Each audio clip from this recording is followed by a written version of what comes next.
Hello तो साथियों, कैसे हो आप। जैसा कि आपने इसमें देख ही लिया होगा थंबनेल में, मैंने एक न्याय से संबंधित ऑनर क्लिनिक में दोषी को राहत, यानी कि बेचारे जिन पर निर्दोष व्यक्ति को बार बार जेल होती रहती है और जो जेल काट लेते हैं उसके बावजूद भी उनके अधिकार का रिवोल्यूशन होता रहता। तो एक सुप्रीम कोर्ट का लेटेस्ट जजमेंट आता है। उस जजमेंट के बारे में मैं आपको कुछ उनके तथ्य फैक्ट समझाने की कोशिश करूँगा, तो इनको बहुत अच्छी तरीके से समझिए।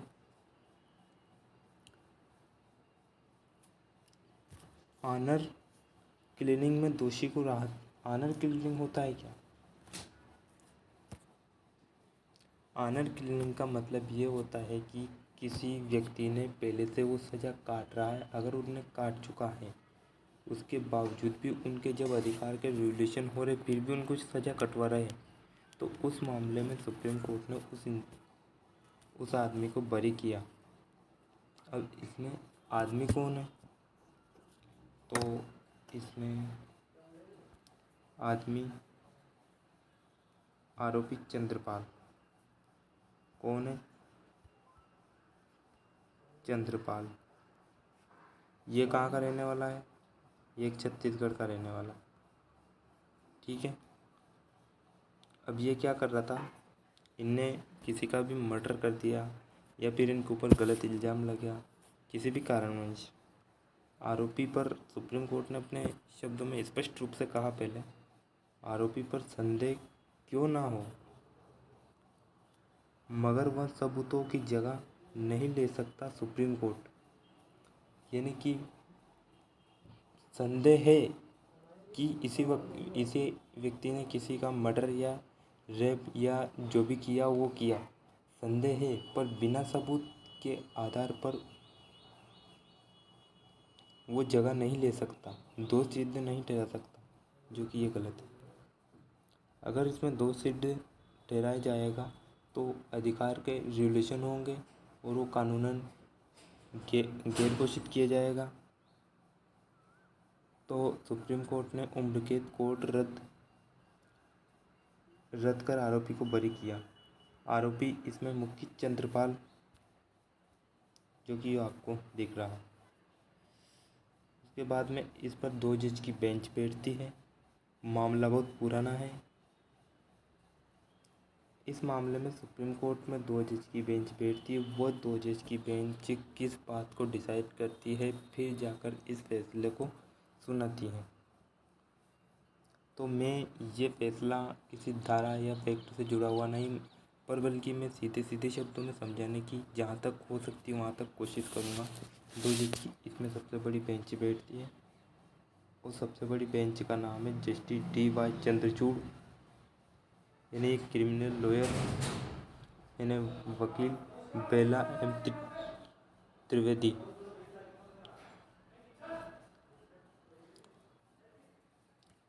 ये 2 जज की बेंच बैठती है और ये सुनवाई करती है। और जस्टिस D.Y. चंद्रचूड़ साहब पूरे मामले को पढ़ते हैं, उसके बाद में फिर वो अपने फैसले में देखते क्या देते हैं। पूरा मामला क्रिमिनल से संबंधित है।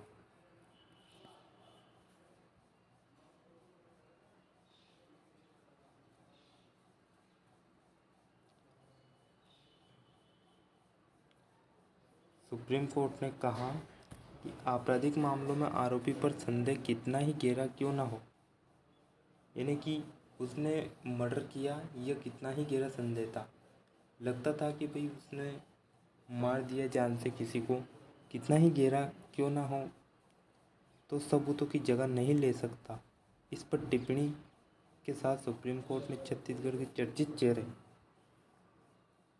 हत्याकांड के मामले में उम्र कैद की सजा पाए, यानी कि ये इंसान ही पहले छत्तीसगढ़ हाई कोर्ट या फिर छत्तीसगढ़ पुलिस जिनके माध्यम से अभियुक्त चंद्रपाल को बरी कर दिया। ये तो अब मामले जब सुप्रीम कोर्ट में मामला पहुंचा उसके बाद सुप्रीम कोर्ट ने इसको बरी किया, पर ये पहले से सज़ा काट चुका था। ये लिखा रहा है ना यहाँ पे, छत्तीसगढ़ के चर्चित चेहरे हत्याकांड। इस पर जस्टिस डी.वाई. चंद्रचूड़ और बेला एम. त्रिवेदी की पीठ ने सबूतों के अभाव में सजा रद्द कर दी, क्योंकि उनके पास में सबूत ही नहीं है इस बात के लिए कि उनको गलत ठहराया जा सके और उनके ऊपर इल्ज़ाम लगाया जा सके कि भाई इसी ने इसका मर्डर या इसका रेप किया, जो भी XYZ है।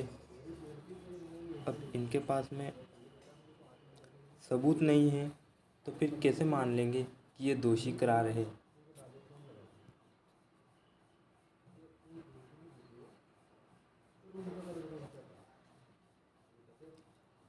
फिर आगे सुप्रीम कोर्ट ने अपने स्टेटमेंट में फिर कहा कि अगर मामले में आरोपी की अपराध में संलिप्तता और ठोस सबूत गवाह होना अनिवार्य है, क्योंकि तब जाके सुप्रीम कोर्ट ने इस केस को खारिज किए याचिका को कि अगर अपराध ऐसा संलिप्त और ठोस सबूत गवाह होना अनिवार्य है तब जाके इसको खारिज कर सकते, अन्यथा क्योंकि सुप्रीम कोर्ट के पास में ऐसे कोई ना तो ठोस गवाह थे ना कोई ठोस सबूत थे। इस आधार पर देखते हुए उन्होंने इस मामले को खारिज किया और खारिज करने के बाद में उन्होंने ये भी कहा कि आप हर कोई चाहे किसी को नहीं कर सकते। इस मामले में मृतक यानी जिसकी मृत्यु हुई थी वह कन्हैयालाल को अंतिम बार चंद्रपाल के साथ देखा गया था, यानी कि जो चंद्रपाल था ये सजा काट रहा था, ये दोषी था। इसको अंतिम बार जब कन्हैयालाल मरने वाला था या फिर कुछ भी हुआ था उसके साथ में, तो अंतिम बार उसके मरने के पहले चंद्रपाल के साथ में देखा गया था। फिर हुआ क्या कि 10 दिन बाद कन्हैयालाल, अब ये दोनों साथ में है जब इनकी डेड बॉडी, तो ये तो है चंद्र और ये है कन्हैया। अब ये दोनों साथ में, फिर 10 दिन बाद कन्हैया और उसकी प्रेमिका यानी कि ये और इसकी पत्नी, ये दोनों का शव इस प्रकार से देख सकते हैं आप, इस पेड़ से टंगा हुआ मिला, लटका हुआ मिला या टंगा हुआ मिला। आरोपी पर संदेह है तो भी उसे कानूनन दोषी नहीं ठहरा सकते। या फिर इस आदमी का संदेह है कि क्योंकि यह अंतिम समय तक इसके साथ था चंद्रपाल, तो टंगा हुआ मिला, संदेह है, संदेह का आधार पर बिना एविडेंस के आधार पर उसको कानूनन दोषी नहीं ठहरा सकता। लॉ एंड ऑर्डर इसको नोट मानता है, सॉरी मान नहीं सकता। फिर आगे लास्ट सीन पूरी को साबित करने के लिए, साक्षी होने के लिए मौजूदा मामले में ऐसे कोई साक्षी नहीं है जिससे साबित होता है कि चंद्रपाल ने ही अपनी भांजी और उनके प्रेमी की हत्या की। अब यहाँ पे चंद्रपाल के ऊपर आरोप लग रहा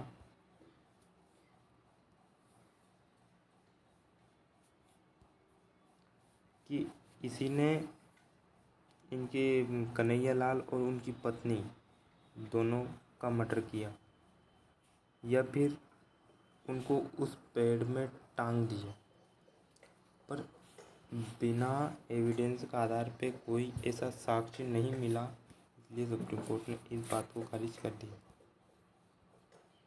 अब इसका पूरा निष्कर्ष देख लेते हैं, निचोड़ क्या निकलता है। अब इसमें निष्कर्ष निकलता है कि छत्तीसगढ़ के एक रायपुर स्थित बंजर गाँव, यानी कि मान के चलो अपन की ये रायपुर, सॉरी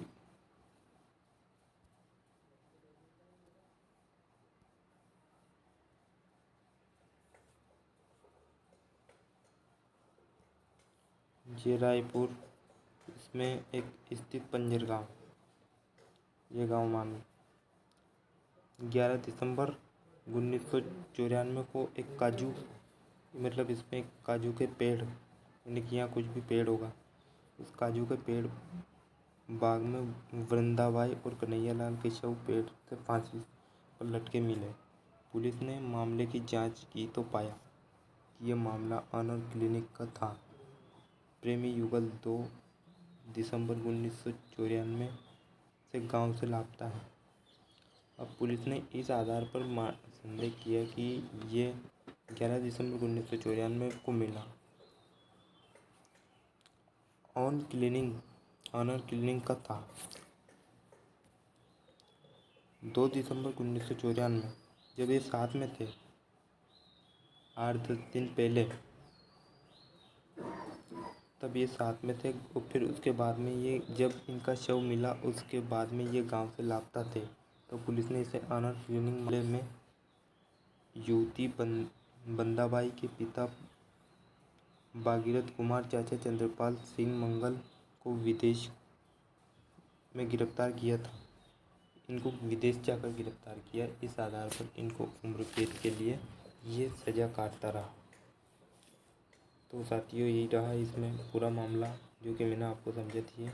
इनको बरी कर दिया सुप्रीम कोर्ट ने बिना सबूत इनको मिले हुए, और इन्होंने सुप्रीम कोर्ट ने निचली अदालत को ये बात भी कही कि आप बिना ठोस सबूत होते हुए किसी केस को खारिज नहीं कर सकते हो। तो अगर आपको वीडियो समझ में आए तो लाइक और चैनल को सब्सक्राइब करना ना भूलें। मिलते हैं इसी के साथ में अगले वीडियो की तरफ। धन्यवाद।